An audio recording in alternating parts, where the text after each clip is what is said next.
Welcome to Research Recap, our research podcast on making sense, the hub for JP Morgan corporate and investment bank podcasts. In each episode of Research Recap, we'll bring you the latest industry analysis and research insights from our team of award-winning experts. Thank you for joining. My name's Jack Atherton. I cover TMT Specialist Sales here at JP Morgan. Today I'm joined by Phil Cusick, who covers communications and media research here at JP Morgan. He's been with the firm since 2010, and prior to that, spent 8 years at Bear Stearns and 2 at Macquarie. I'm also joined by David Karnovsky, who runs the media, entertainment, and advertising sector from research here at JP Morgan. He's been here for nearly a decade, and prior to that, covered the auto sector, which ironically is seeing the same issues as the topic for today's show, which is the Hollywood actors and writers strikes. And we'll also be discussing the broader industry across media. Welcome, guys. Thanks, Jack. Thanks, Jack. To start off, David, can you run us through just some background to what has caused the strikes and what's brought us to where we are today? Yeah, sure. So I think it's important to note at the outset, so this is the first time since, I think, 1960, the writers and actors are on strike at the same time. So the dynamic is indicative of real structural issues facing the industry, I think, rather than just negotiations over the level of salary or benefit increases. If I think about the drivers at a high level, the distribution of content, specifically television, has really changed dramatically over the past decade, or really since Netflix entered the market for original programming. And as a result, the artists and creatives the way they are paid and rewarded for their work, or in the case of writers, how they progress through their careers, has shifted a lot. And that's led the guilds to step in and say, hey, we need some sort of reset here that shifts the ultimate economics kind of more back in our favor. Though I would assume the studios would probably take issue with that notion given their limited profitability or lack of profitability on streaming so far. I wouldn't say generative AI caused the strikes, but platforms like OpenAI first launched and gained pretty significant attention in the run-up to the contract expirations and just created another point of anxiety for the actors and writers who want to seek protections very early against this technology. And you've touched on some of this in that answer already, but can you just walk us through what the writers and actors are arguing for? Sure. Yeah. So I would say at a common level, both guilds are asking for minimum wage rate increases, enhanced benefits, though probably the level of step-ups here is higher than we've seen in past negotiations, maybe reflecting the inflation in the economy the past few years. The guilds want to establish residuals when content is streamed on free AVOD services like Tubi or Pluto, and then they want higher residuals for foreign streaming.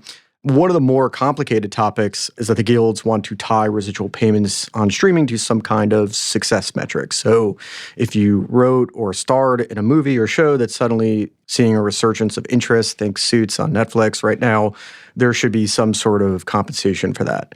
And then lastly, there's artificial intelligence. So the WGA, they're adamant they don't want AI training on their work or making scripts. And they really want to avoid a situation where studios have a large language model write 75% of a movie and then bring in a human writer to kind of fix it or make it better. And then on the actor side, I think they want to ensure any consent and compensation when their likeness or voice is used. And maybe a little bit of a tougher issue, I think the guild wants to limit the ability of the studios to use AI to replace background extras, which is kind of weird since I think CGI has been doing that for like 20 or 30 years anyway. Specific to the writers, and I think this is one of the big sticking points, they want to address the, quote, abuses of mini rooms. So over the past few years, it has been common practice for studios to employ kind of a small group of writers, maybe 3 or 4, who write a full season of a show that may or may not be greenlit. And then that's kind of it as far as a writer's role. So this is a big departure from the past when writers would stay with the show through production, they do rewrites, and then they would learn kind of crucially how to become producers or showrunners. And so you hear this a lot on social media from popular showrunners or writers like George R.R. Martin, who have said the concept of mini rooms kind of really prevents the next generation from advancing their careers. And then specific to actors, they want to limit the negative effect of what are called self-taped auditions. So during the pandemic, shows and movies out of necessity switched to virtual auditions. But as we live in a competitive world, actors responded by turning those auditions in their homes into very elaborate productions. They probably spent way too much money on this, and the guild is looking to curb that behavior. Okay. And I should add that we're recording this on the morning of Friday, September 22nd. It seems like negotiations between the studios and the writers are making some progress. But where do you think we stand on a resolution? Have you got any view on timing of that? Yeah, it's hard to say on timing. Just for some context, the WGA strike began on May 2nd. SAG-AFTRA strike began on July 14. There was some talks in August. The WGA called those offers, or what the AMPTP had brought forward, insufficient. Like you said, some things restarted this week. Maybe there appears to be some traction. It could be a binary situation where if the talks show progress, it could get done very quickly. If they don't, maybe the two sides have to step away and take another breather for a couple of weeks. As far as what a resolution kind of might look like, the studios completed a deal with the Directors Guild in June. That's maybe a template for some of the major issues like wage increases or AVOD or foreign residuals.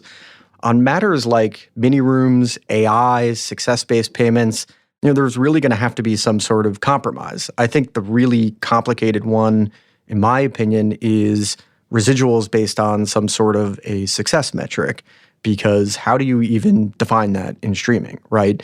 Is success a show that generates a lot of viewership? I don't know, because outside of ad tiers, streamers don't get paid for that. Is success a show that leads to gross ads or limits churn? Until now, a company like Netflix didn't really have to think about any of this because they would just buy out back-end rights. A resolution on this topic almost will certainly require disclosure of viewing data as well, which streamers have traditionally kept to themselves.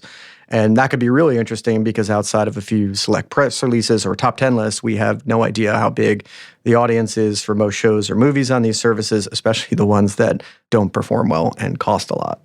The point you make on advertising is interesting, and maybe that's something we'll get onto later on in the show, and just as the streamers are making that migration away from SVOD and towards AVOD.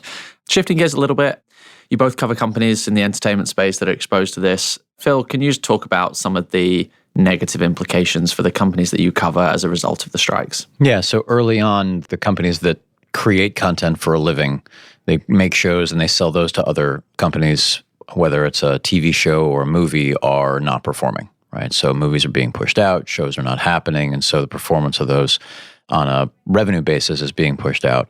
Near term, that saves a lot of costs because they're not paying salaries, but over the next year, as the pace of releases slows down, revenue and earnings are going to start coming down.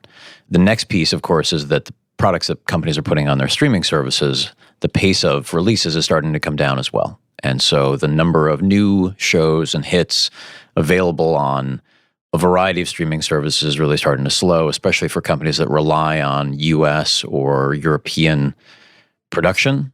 Netflix is a little bit less exposed. They have a lot of international production that they can sort of reissue in the US.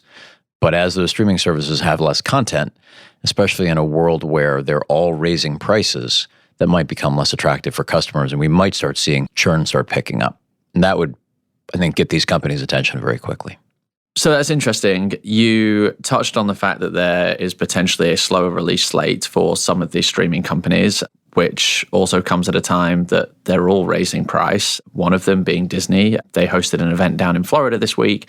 Can you talk about the maybe disconnect between a lower amount of content alongside prices increasing for the streaming platforms? Yeah, so first of all, from the perspective of the companies, my sense is that there's a real urgency to get the strikes done. One executive told us this week that it was going to go into a room with the writers and stay there until there was a deal. Press reports are sort of back and forth, so it'll be interesting to see if this is done fairly quickly. But going forward, all of these companies are A, raising prices, and B, going to do less content. So for Disney in particular, they've done too much content over the last few years. They've gotten distracted. And I think they've decided they don't need a new Marvel release 4 times a year. They don't need a new Star Wars release 2 to 4 times a year. And so there's going to be less content produced over the next few years. And it's a strange dichotomy with the writers and actors looking to make more, because right now the strike creates a pause and really allows all these companies to rethink what they're producing. It wouldn't surprise me if some of these productions never come back, given the pause and the cost to restart. And thinking about potential silver linings, we saw during COVID as production was put on pause, some of the media companies, most of the media companies saw margin and free cash flow inflections. Do you see that as a positive now, or is it just a phasing thing that ultimately gets wiped out by the knock-on negative of fewer productions coming to air over the next year, 2 years? Yeah, so the immediate impact is the free cash flow gets a lot better. as you stop producing and you stop paying salaries. Next year, as production ramps back up, that will mostly reverse, assuming you did the same number of things.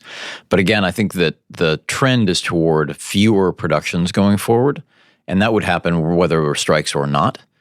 And the strike creates an opportunity for all these companies to rethink what they're going to do. So I think all of the streaming services are struggling with profitability and are going to spend less per show and create fewer shows and raise prices. And it will be interesting to see how consumers respond. Interesting. Moving to the box office, we've started to see a few movie release dates pushed out already due to the strikes. I think Dune 2 probably is the most notable. David, do you see more risks of further push-outs happening as a result of the strikes? Yeah, I should say that the Dune 2 delay was tough for me personally, as I'm a big fan of the first film, to the point that I went out and bought the book, Dune, read it, which, by the way, also tells you the plot of Dune 2. So maybe there's less pressure on me to see the movie now. You know, the rationale behind the delays is that the Actors Guild has prohibited its members from promoting their films, even posting on social media. So for certain movies, especially those that are sort of driven by star power, that can be a major problem. In the case of Dune 2, Warner Brothers faced the real prospect of not having, their lead actors like Timothée Chalamet or Zendaya be able to participate in the marketing. So their decision to delay, I think, made some sense. If the strike ended this week or next, I wouldn't think we'd see any more push-outs at this point. If things did extend deeper into the fall or year-end, then yes, it's at least possible that some of the kind of major tentpoles kind of planned for the Thanksgiving or Christmas period could move to 2024. To that point, we've seen fits and starts to the box office coming out of COVID. We started to see a bit of a resurgence this summer with Barbenheimer. What else are you excited about? See, with the exception of Dune 2, what else are you excited about for the rest of the year with regards to tentpole releases? Sure. It's kind of amazing to think that the biggest opening weekend for the rest of the year could actually be Taylor Swift's Eras Tour movie. And the strike certainly poses no risk there, as Taylor is distributing the film direct to theaters, and the only marketing she needs to do is probably just a post on her Instagram. So in November, Lionsgate is going to release Hunger Games: Ballad of Songbirds and Snakes. They're looking to reboot that franchise with some young emerging stars. So that's one. If you had an extended strike kind of through the marketing period in October and early November, could be vulnerable to delay. We already saw that studio push another reboot, Dirty Dancing 2, to 2025. As far as the rest of the slate, I'm kind of paying attention to Wish. That's Disney's release for its traditional Thanksgiving animation slot. Disney struggled a bit last year at the Thanksgiving time with Strange World. I think a lot of exhibitors are kind of eager to see their animation back on a better footing. That title's animated, and just kind of given Disney always takes that Thanksgiving animation spot, I don't really see that one at risk for delay, though. Okay. And less of a box office grosser name to be excited about, but Napoleon with Joaquin Phoenix, thought the trailer looked great for. Shifting gears to just thinking about the broader media industry, there's lots of other threats outside of just the strikes going on at the moment. Cord cutting is one that has been relevant for the best part of the last decade. And given the recent debate after Disney and Charter saw a carriage dispute, Phil, can you just talk a little bit about what happened there and the ultimate resolution, how that shapes your view of the industry? The media companies for 30 years have been raising prices and, I would argue, lowering quality, while at the same time creating an alternative universe by selling content to Netflix. And so this arbitrage that consumers have of spending less, getting almost as much or maybe more content through streamers by just going over the top is not going to stop. It's interesting that the arbitrage to some extent is going away as all the streaming services raise prices, but a consumer can turn Paramount on one month and Peacock on the next month and essentially watch all the content that they want. And so as the price increases go up, we think it's going to be difficult for companies to capture all of that rather than create faster churn. So even though the Disney and Charter renegotiation last week is going to create a little bit of a different ecosystem where Charter is going to provide Disney Plus to every one of its customers on an ad-supported basis and pay Disney for that, I don't think this is really going to reverse what is a long-term trend of customers cutting the cord and choosing exactly what they want month to month rather than paying for the entire linear bundle. And that puts a lot of pressure on smaller companies like Warner Brothers, Paramount, NBC, that are going to have a hard time keeping customers on their service every month like Netflix for the most part does, and what we think Disney can do over time. And so those companies are going to have a hard time keeping customers through the cycle. And Disney is Disney. Disney has ESPN, and we've seen through these negotiations that sports command more power with consumers, with advertisers, than basically any other content that's on the air at the moment. You touched on the risk to the longer tail of media networks out there that might find it more difficult. Do you think they'll be able to reach similar agreements that Disney have with Charter, or is it going to ultimately be more difficult for them to get similar sorts of deals? Well, I think the Charter deal with Disney is interesting for a couple of reasons. One is, as I said, Charter is going to distribute Disney Plus to every customer, every video customer. They're also going to be able to sell Disney Plus to their broadband customers for a near retail price. And I think their desire is to be able to do that with every streaming service out there. So they want to become the distributor for streaming services to their broadband customers.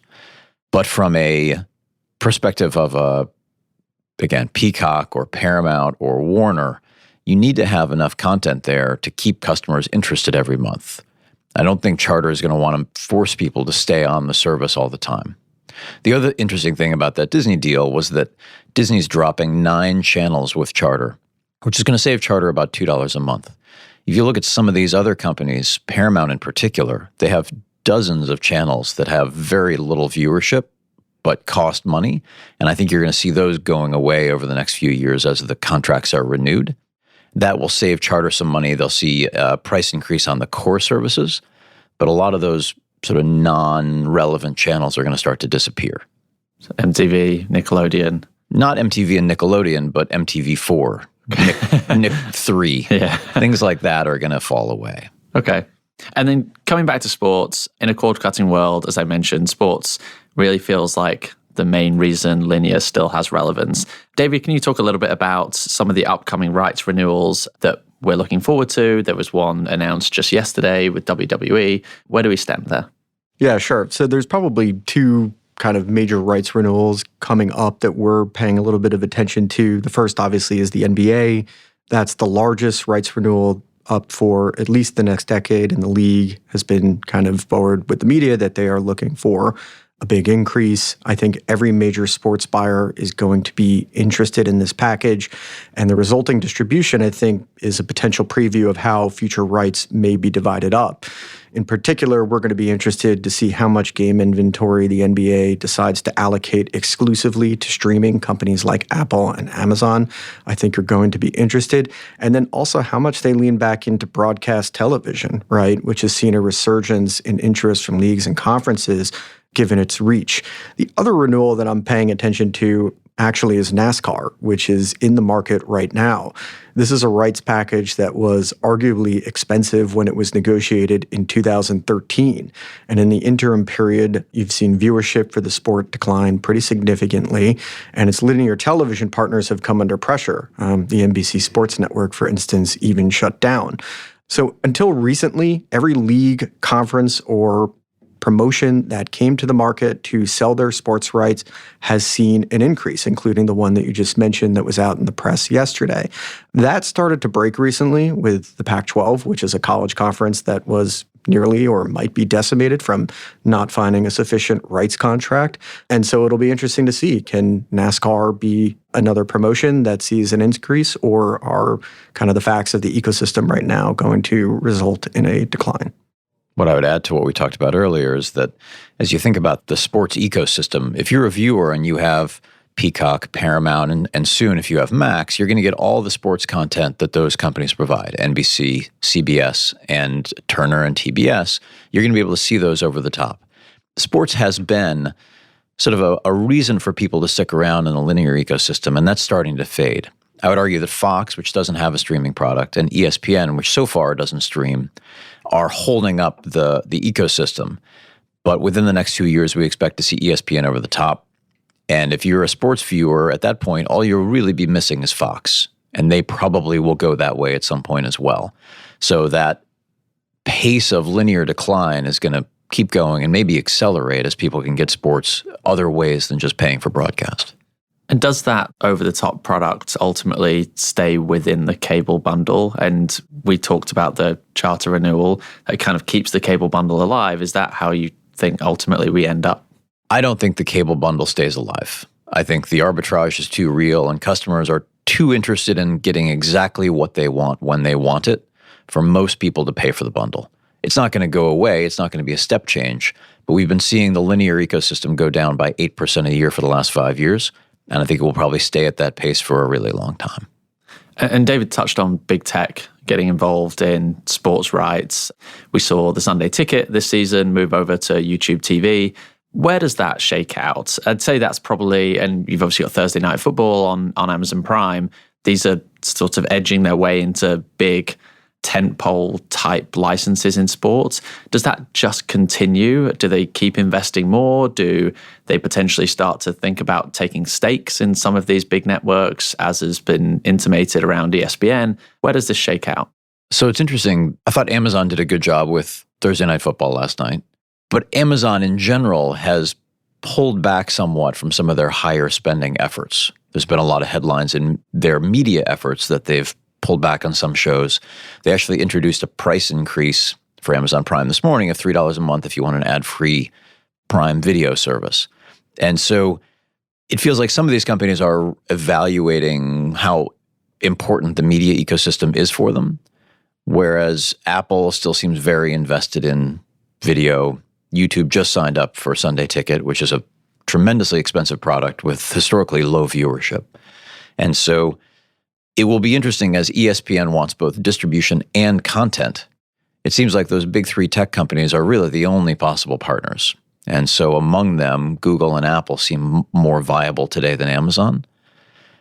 But if I were Amazon, Google, or Apple, buying 20% of ESPN is probably not my long-term focus. I would imagine that would be an entry and probably a push toward a longer-term, larger ownership rather than their sort of final position. Before we wrap up, are there any last-minute comments that you guys would like to make that we didn't get the chance to touch on? I think it's important to remember that strikes will at some point end, and then the focus is going to shift to what the long-term consequences for the industry will be. There's a case to be made that if the studios see increased costs and then there's sort of greater transparency on how shows are performing, that you could see a reduction in the amount of content that studios put out. So it's potentially inevitable that you'll also see a greater push for advertising as well. We talked about that a little bit earlier. So maybe this period of time that we've all enjoyed as consumers over the past 5 years, where we've had access to a ton of content relatively cheaply without ads, often at promotional rates, may sadly be coming to an end. Yeah, I would add that the subscription plus advertising ecosystem business model has been there for a long time. And for the most part, consumers will accept ads in exchange for a lower price.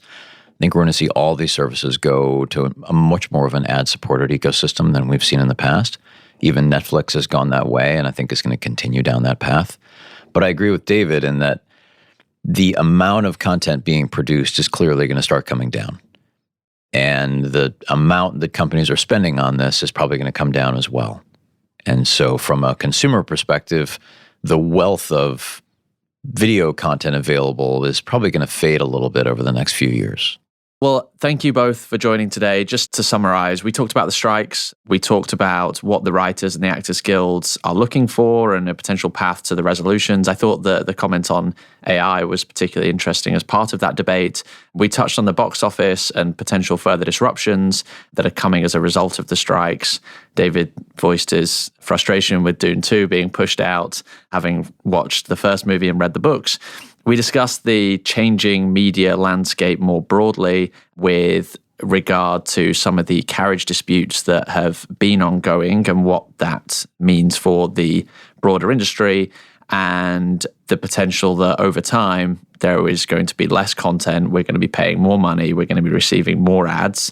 And lastly, we talked about the increasing importance of sport within the media landscape and how that is evolving with the shift towards OTT and the mega cap tech companies getting more involved here. Thank you, gentlemen, for joining. I've thoroughly enjoyed this session. And thank you to the listeners for tuning in. And we hope you join us again next time. Thanks for listening to Research Recap. If you've enjoyed this conversation, we hope you'll review, rate, and subscribe to JP Morgan's Making Sense to stay on top of the latest industry news and trends. Available on Apple Podcasts, Spotify, Google Podcasts, and YouTube.